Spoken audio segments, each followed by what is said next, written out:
This blue dotted line that you see is the standard route of the global trading system, which starts from Asia and then connects with the Egyptian operated Suez Canal, which benefits United States.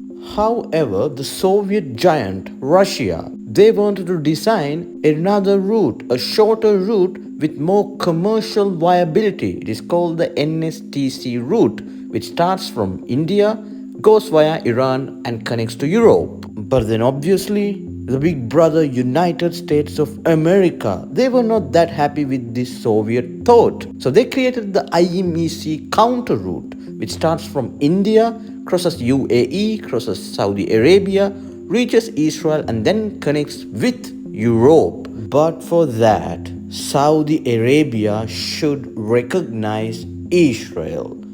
Now that which you see in green are the countries that recognizes Israel. Unrecognized means no trade and no travel. And if USA fails to mend the relationship between Israel and Saudi, this route fails.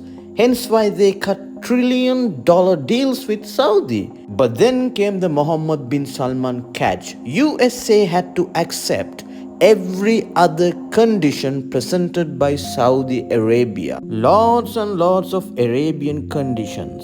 And among those conditions, one of the three primary conditions of Mohammed bin Salman was the liberation of Palestine. What would it take for you to agree to normalize relations with Israel? For us, the Palestinian issue is very important. We need to solve that part, and we have a good negotiations continue till now. We gotta see where it will go. We hope that it will reach a place that it will ease the life of the Palestinians and get Israel back, as a player in Middle East. And that was their trump card. If by chance Saudi succeeds in solving this conflict, they become the undisputable leader of the Arabian world.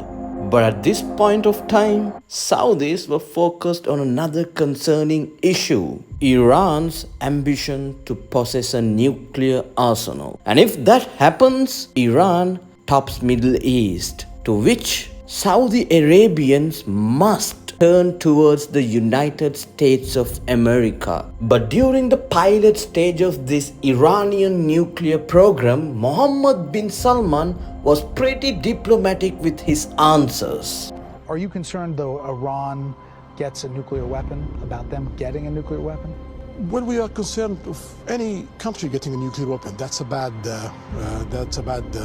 move. Oh, that lasted till Iran showed remarkable advancement in their nuclear program. Mary, that official describing the pace of Iran's progress as, quote, remarkable in the years after the U.S. pulled out of the Iran nuclear deal. And David, tonight Iran is on the brink of having enough material to build a nuclear bomb if they wanted to. A top Pentagon official today saying that they could reach that point in just 12 days. This is now the closest that Iran has been to being capable of building a nuclear bomb since former President Trump left the Iran nuclear deal back in 2018. Does Saudi Arabia need nuclear weapons to counter Iran? Saudi Arabia does not want to acquire any nuclear bomb. But without a doubt, if Iran developed a nuclear bomb, we will follow suit as soon as possible. And the third condition being demanding USA Treasury to lift the sanctions imposed on Tiger Squad of Saudi Arabia, the personal hit squad of Mohammed bin Salman. But none of these three conditions were in favor of the Biden administration. Think about it. To let Palestinians live in peace? To let Saudi Arabia have a nuclear arsenal on top of the advancement of Iran's nuclear program. And this is exactly why USA, together with Israel, made the decision to revive one of their backup canal project that they were devising for decades to counter the Suez Canal. In fact, a project that made USA to consider the use of nuclear weapons in favor of creating this canal route. And this project was simply known as the Ben Gurion Canal project. And the most ironic thing about this project is its proposed routing. The proposed route for the Ben Gurion Canal would start at the Gulf of Aqaba near the port city of Eilat on the Israeli-Jordanian border. It would then traverse the Arabah Valley for about 100 kilometers between the Negev Mountains and the Jordanian highlands. The canal would turn westward before reaching the Dead Sea Basin and continue through a valley in the Negev mountain range. Finally, it would curve northward to circumvent the Gaza Strip and link up with the Mediterranean Sea. Clearly, the canal would offer similar advantages to the Suez Canal, allowing ships to bypass the more extended route around Africa's southern tip and the Cape of Good Hope. There you go. Exactly. Just around the Gaza Strip. To be more specific, around northern Gaza. עזה לא תחזור להיות מה שהייתה וחמאס לא יהיה. חסל את הכל. חסל את הכל. And which is exactly why USA together with Israel needed to control northern Gaza. Hence why the genocide. Actually, Netanyahu presented a map without Gaza in on it, with also Netanyahu specifically indicating that how Israel shouldn't let Palestine have their peace treaties with Arab states. But today I bring this marker to show a great blessing, the blessing of a new Middle East between Israel, Saudi Arabia, and our other neighbors. We will not only bring down barriers between Israel and our neighbors, we'll build a new corridor of peace and prosperity that connects Asia through the UAE, Saudi Arabia, Jordan, Israel, to Europe. This is an extraordinary change, a monumental change, another pivot of history. But I also believe that we must not give the Palestinians a veto over new peace treaties with Arab states. But I also believe that we must not give the Palestinians a veto over new peace treaties with Arab states. Sanctions must be snapped back.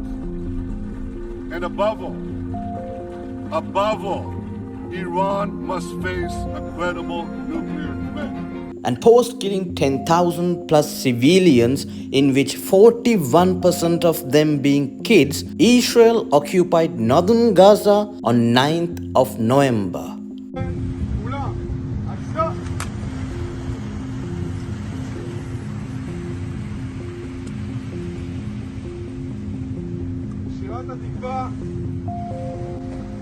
This isn't a war.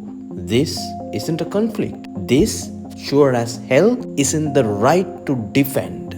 This is total destruction. This was no organic attack. Oh, the surprise of Hamas.